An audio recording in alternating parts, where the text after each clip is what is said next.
तो last class में मैंने आपको बता दिया था we have completed all the endogenic forces. Basically हमने क्या बात की थी, हम अर्थ जब सरफेस की बात करते हैं, अर्थ मींस जीरो, ठीक है, एंड चेंज मतलब मॉर्फो।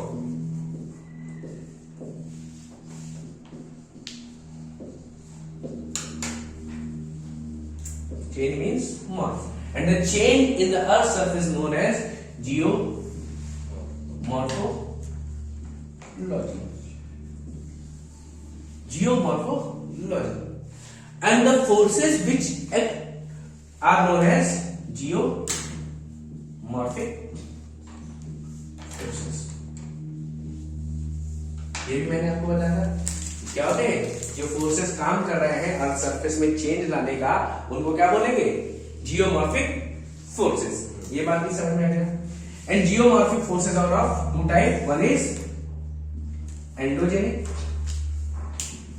फोर्सेस, जो क्या कर रहे हैं इनसाइड अर्थ। कौन कौन से थे, earthquake, tsunami, plate tectonic convection etcetera, ठीक है। ये मैंने आपको बताया थे इनसे। अब हमें क्या करना है, दूसरे हैं एक्सोजेनिक फोर्सेस। अब एंडोजेनिक फोर्सेस ने क्या किया था, they have made your even surface into uneven surface बना दी था इन्होंने, ये भी याद है, मैंने आपको बताया था। इन्होंने क्या किया, आपकी इवन सरफेस को अनइवन सरफेस बना दिया था। That was done by endogenic forces. अब किसी ने अनइवन किया है तो कोई ना कोई आएगा इवन करने, और इवन करने के लिए जो आते हैं वो है exogenic forces, and these are known as external forces. These are the external forces. कोई दिक्कत? अब अच्छा, एक्सटर्नल नेचुरल फोर्सेस हमारे पास क्या क्या हो सकते हैं?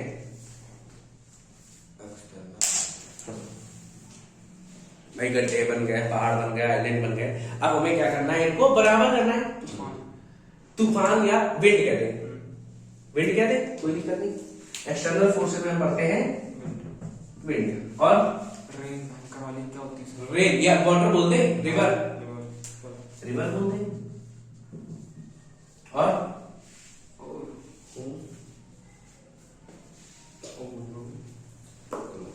बर्फ जमती है, बर्फ कहां जमती है, ग्लेशियर्स। भाई ग्लेशियर्स भी तो मेल्ट होते हैं, या ग्लेशियर्स मूव करते हैं तो अपनी कुछ ना कुछ फॉर्मेशन बनाएंगे ग्लेशियर्स। और क्या हो सकता है भाई, आपने देखा क्या, कभी कभी माउंटेन्स के बीच के पानी आ रहा है, ग्राउंड वाटर। अब उसकी वजह से क्या होता है, वो ग्राउंड वाटर, वो जो माउंटेन है वो हॉलो हो जाए, उसे वीकनेस आ जाए, माउंटेन टूट जाएगा ना। या कभी कभी जहां जमीन के नीचे पानी जा रहा हो, कोई बड़ी गाड़ी जा रही है तो क्या होता है, गाड़ी का पहिया धक जाता है, धस जाएगा। क्यों, वहां पे वीकनेस थी। अब which will be brought by ground water. और क्या हो सकता है, आपका ओशियन है, ओशियन किनारे पे टकराता है, क्या करता है, पत्थरों को काट देगा, तोड़ देगा, and that is done by waves. तो दीज आर द 5 सोर्सेज या external forces which creates the evenness. क्या करेंगे, विच विल ब्रॉट इवननेस, क्या लाएंगे लोग, evenness, and these are known as agents of denudation. Denudation क्या है, denudation is bringing the evenness. क्या हमें लानी है, समानता लानी है, जो हमने अनइवन सरफेस अपने पास बनाया है, अब उसको क्या करना है, हमें इवन करने का काम करना है। And it will be done by agents of denudation that are wind, river, glacier, ground water, tides and waves. अब अच्छा, अगर मैं कहूं इन सबका सोर्स ऑफ एनर्जी क्या है, भाई आपको इंटरनल में याद है, आपको रेडियो एक्टिव एलिमेंट्स मिले थे, ठीक है, रेजिडुअल हीट मिली थी आपकी, they were the main source of energy, they are getting up heated and transferring heat from one molecule to another. ये था। अब यहाँ पे इनके सोर्स ऑफ एनर्जी क्या होंगे? मोशन ऑफ एक बहुत बड़ा यूनिवर्सल एनर्जी का सोर्स है आपका सन। भाई विंड है, विंड क्यों चल रही है?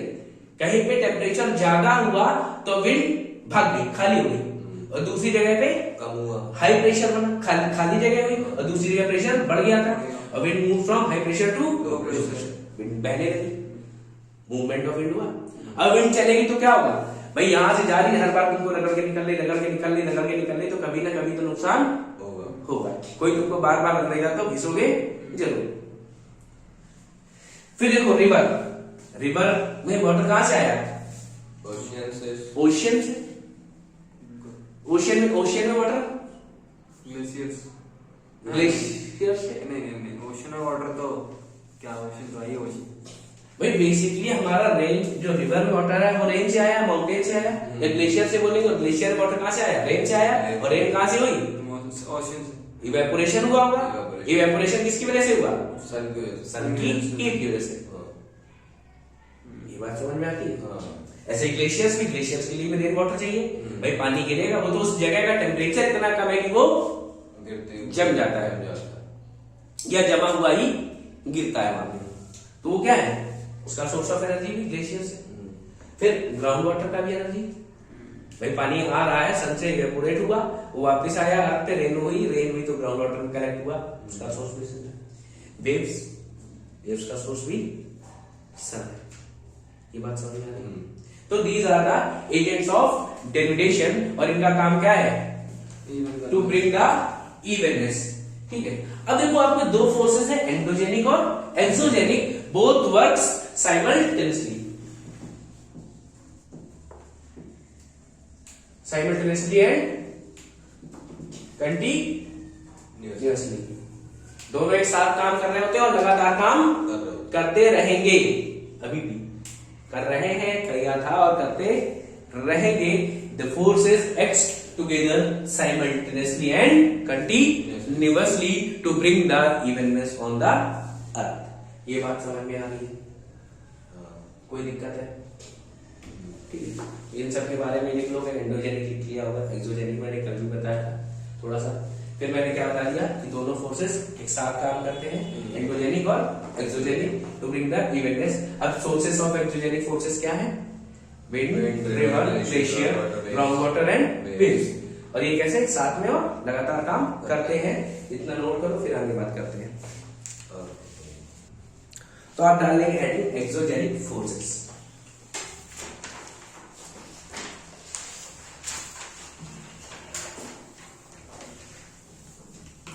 Exogenic forces and processes.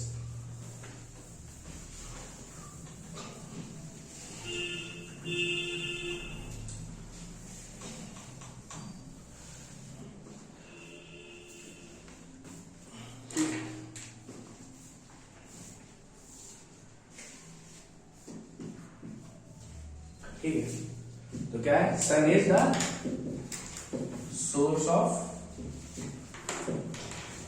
Exogenic forces. ठीक। अब देखो एक्सोजेनिक फोर्सेस का काम क्या है? To level up. अब आपने जो गड्ढे बनाए थे उनको भरना है, या जो बहुत ऊंचा हो गया उसको छोटा करना है। ये काम किसका है? एक्सोजेनिक फोर्सेस का। टू लेवल अप, या इसी को हम बोलते हैं ग्रेड। आपको सभी बच्चों को क्या करना होता है क्लास में? एक सेम ग्रेड में लाना है। We have to grade up, या इसी को हम लोग बोलते हैं डायरेक्टली ग्रेडेशन। क्या बोलेंगे? Gradation. That means to bring evenness. हमें क्या लानी है? इवननेस लानी है। एंड देखो अभी जो ग्रेडेशन है that is consist of two parts. That one is degradation and A gradation. Degradation का मतलब क्या है? भैया पहाड़ खड़ा है, भाई आपके पास क्या है? गड्ढे हैं और पहाड़ भी है। इस गड्ढे को भरना है और इस पहाड़ को छोटा करना है। तो आधा काट के अब ऐसा तो नहीं किसी और पहाड़ को काट के लाए फिर गड्ढा भरे, नहीं, ये तो अच्छा लगेगा नहीं ना। तो हम क्या कर सकते हैं, इस पहाड़ को काट के यही भर दे, तो दोनों काम एक साथ हो जाएंगे ना। तो similarly to bring down the या टू ब्रेक द माउंटेन्स और accumulations is known as degradation. Degradation क्या है? To break. Degradation means to break. तो क्या ब्रेक करने में? High places. To break high places. और क्या करना है? Degradation मतलब to fill. अच्छा, काटने को डिग्रेडेशन और हाँ भाई, तोड़ डिफॉरेस्टेशन है, फॉरेस्टेशन पढ़ा है। हाँ बस डिफॉरेस्टेशन क्या है? पेड़ों को काटना है, फॉरेस्टेशन पेड़ लगाना। अब डिग्रेडेशन मतलब पहाड़ों को या ऊंची जगह को तोड़ना। हाई प्लेसेस और to fill up low places, जहां गड्ढे हैं वहां पे भरना है ना। तो that is consist of gradation is consist of two processes, that is degradation and aggradation.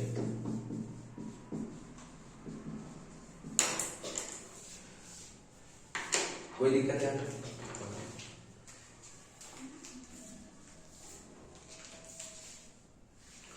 Note करो फटाफट, ठीक है।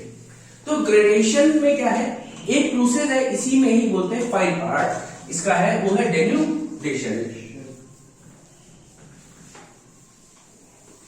डेन्यूडेशन बेसिकली है क्या? डेन्यूडेशन इज बेसिकली अब सब पार्ट ऑफ ग्रेडेशन। बहुत ही फाइन डिफरेंस है दोनों के बीच में। दैट इज गवर्नमेंट है, गवर्नमेंट भी क्या कर रही है? आपके वेलफेयर के लिए काम कर रही है। और वहीं पे आपके पास एडमिनिस्ट्रेशन है, वो भी क्या कर रहा है? हमारे वेलफेयर के लिए काम कर रहा है। And government as a whole है, और जो एडमिनिस्ट्रेशन है एक छोटा सा यूनिट है, कह सकते हैं। ऐसे ही क्या है हमारे पास? डेन्यूडेशन है। तो डेन्यूडेशन मतलब क्या है? To stripping bring down. पहले तो तोड़ोगे, ठीक है, स्ट्रिपिंग या उचाड़ना उतरना, then bring down. Bring down मतलब नीचे, थोड़ी तो नीचे भी लानी पड़ेगी, देन फिर उसको लेवलिंग अप, फिर बराबर करेंगे। तो डेन्यूडेशन के लिए क्या है? वी नीड, अगर कोई डेन्यूडेशन करना है तो आप सबसे पहले क्या करोगे? मैंने कहा आपको एक गड्ढा भरना है पहाड़ से, तो सबसे पहले आपको क्या करना पड़ेगा? पहाड़ को तोड़ना पड़ेगा। तो दैट इज ब्रेकिंग। ब्रेकिंग हो गया। And breaking it is known as weathering. Geography में क्या बोलते हैं? वेदरिंग बोलते हैं। कोई दिक्कत? फिर तोड़ने के बाद हमें क्या करना पड़ेगा? भाई उठा के लाना भी पड़ेगा। या तो कैसे करोगे? उठाओ नहीं, तोड़ दिया तुमने, भाई उसको धक्का दे दो। धक्का देने के बाद उसका क्या काम कर रहा होगा? ग्रेविटी, ग्रेविटेशनल पुल काम करेगा। देन ब्रेकिंग के बाद ब्रिंग डाउन, या इसी को हम बोलते हैं मास मूवमेंट। ड्यू टू किसकी वजह से हो रहा होगा? Gravity. Gravitational force is one of the fundamental forces after nuclear force. भाई न्यूक्लियर फोर्स छोड़ने सबसे पहले वो बना था, उसके बाद दूसरा फोर्स कौन सा था? ग्रेविटेशनल फोर्स ही था हमारे पास। फिर तो क्या हो गया? ब्रेक कर लिया और हमने उसको तोड़ के नीचे ले आया, दैट इज मास मूवमेंट। अब इसके क्या करना है? हमें इसको उठा के ले जाना भी तो पड़ेगा। भाई ऐसा तो नहीं है कि अब यहाँ पे गड्ढा था, पहाड़ यहाँ पे था, अब ये अपने आप चला जाएगा। तो यहाँ पे इसको ले जाना पड़ेगा। ले जाने के लिए हमें क्या करना है? Apply mode of transportation. Apply mode of क्या करना पड़ेगा हमको? ट्रांसपोर्टेशन के मोड्स लगाने पड़ेंगे, दैट इज मूवमेंट। क्या करना है हमें? मूवमेंट करानी पड़ेगी। अब देखो कोई अगर बड़ी चीज एक बार में आ जाए तो हमें उसके साथ क्या करना पड़ेगा? उसको तोड़ना पड़ेगा ना, छोड़ कर। तो मूवमेंट प्लस भाई या तो ये मान लो कि जब कोई चीज बड़ी नहीं जा रही तो उसको तोड़ के ले जाओ, या घर का अगर सामान कहीं शिफ्ट करो तो आधा सामान अपने आप टूट जाएगा। तो ये कैसे अप्लाई मोड ऑफ ट्रांसपोर्टेशन, जब विंड जाएगी इसको लेके, भाई ट्रांसपोर्टेशन के मोड क्या है, नदियां हैं, नदियां क्या कर रही है, किसी दीवार को रगड़ के निकल रही है तो क्या करती है, उस दीवार को वो उसके कुछ छोटे छोटे पार्टिकल्स अपने साथ ले जा रही है, ले जाएंगे ना, फिर जहां गड्ढा मिल जाएगा उसमें भर जाती जाएगी। तो एक बार में अगर एक बार में चला गया तो ठीक, नहीं तो तोड़ तोड़ के ले जाएंगे। मूवमेंट भी हो गया और ब्रेकिंग भी हो गया। एंड या इसी में हम बोल देते हैं ब्रेकिंग के साथ इरोजन आपका इसी पढ़ा ना, सॉइल इरोजन पढ़ा होगा। इरोजन में क्या होता है, ऊपर के अपर लेयर के पार्टिकल्स एक जगह से दूसरी जगह चले जाते हैं। And last point is deposit या डिपोजिशन। लास्ट क्या है, डिपोजिशन। अभी जो गया है जब इसको अपनी जगह मिल जाएगी नियर बाई प्लेस में, वही गड्ढे में भर जाएगा। तो ध्यान रखना, ऐसा नहीं है कि मान लो यहाँ से माउंटेन में तोड़ा, एक गड्ढा यहाँ एक गड्ढा यहाँ है तो इसको नहीं पहले भरेगा, किसको पहले भरेगा, जो पास में होगा वो पहले भरेगा। तो ये बात समझ में आ गई। Then the process of denudation में क्या क्या आया, breaking, break down, applied mode of transportation and deposition. अब हमें क्या करना है, ये सब हमें पढ़ने, एक एक करके सारे पढ़ने। अभी इसी में हमको क्या पढ़ने, रॉक्स पढ़ने, बस समझ में आया, ठीक है। तो अगला हमें क्या पढ़ना है, रॉक्स भी पढ़ने और ये सब कुछ पढ़ना। ऐसा करते हैं, पहले हम लोग थोड़े से रॉक्स पढ़ लेते हैं, ठीक, ये बात समझ में आ रही है, इसको नोट कर लो, फिर इसके बाद हम रॉक्स पढ़ेंगे।